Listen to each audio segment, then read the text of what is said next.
Rahimi bin University. I live at Kampung Tuaran and now I study at IKMKK. Let me tell about my family. My mother name is Nursida binti Abdul Mumin and my father name is Rahimi.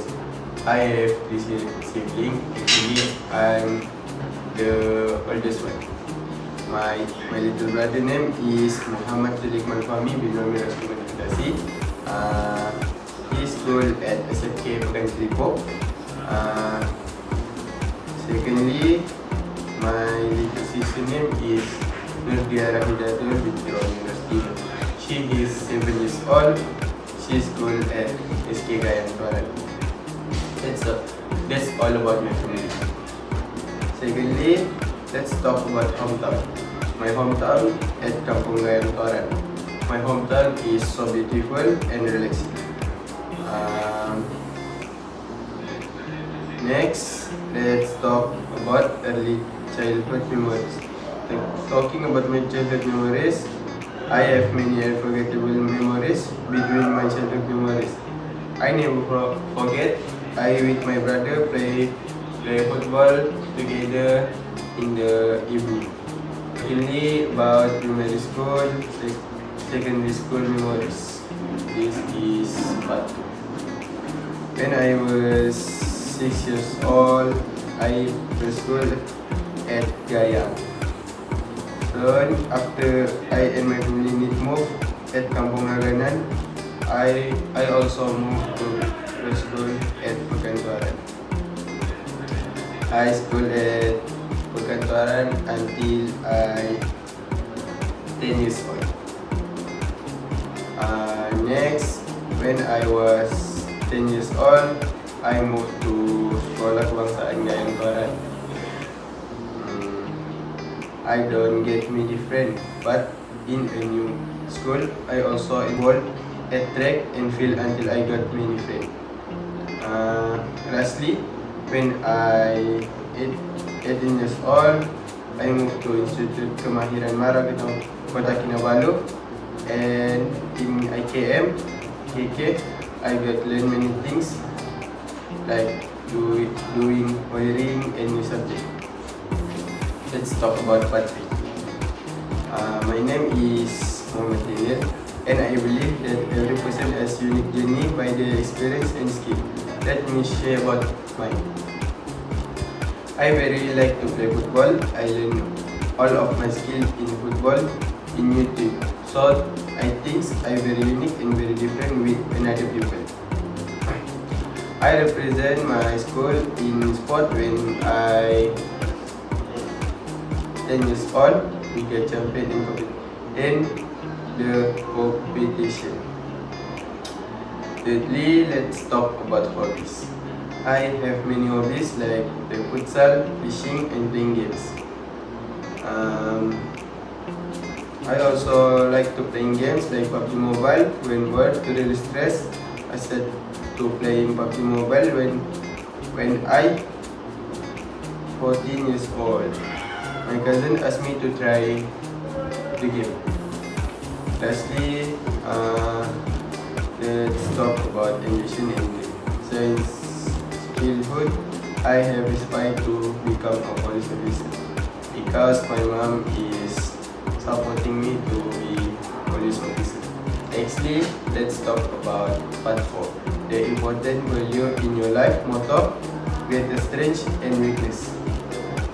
The most important value in my life is to respect each other.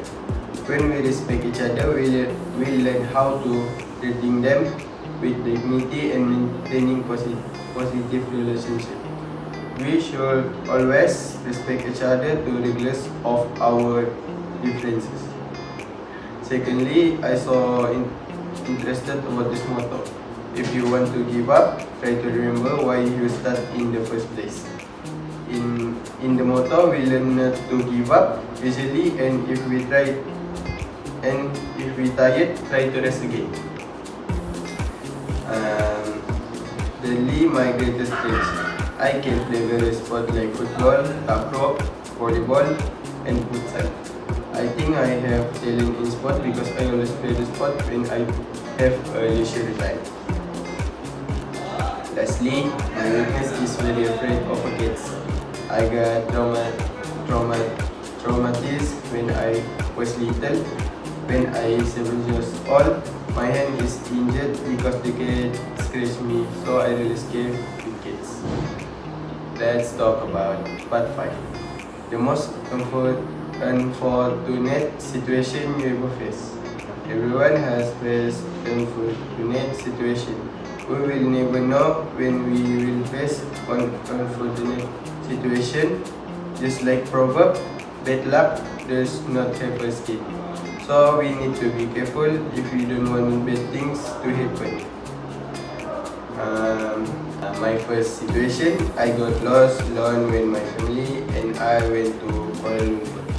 That situation I never forget because previously I had never been to Kuala Lumpur. So when I lost alone, I don't know what to do. At the time, I did not have a phone, so I can call my family to ask them. Thirdly, I had a motorcycle accident when I 10 years old. On that day, I rode the motorcycle without my parents' permission to buy food at the convenience store. After buying, I went home. However, bad luck has no skin. I fell into a large ditch. Lastly, what have I learned from all the situation is we need to more careful to avoid any bad things from happen and will not repeat it again.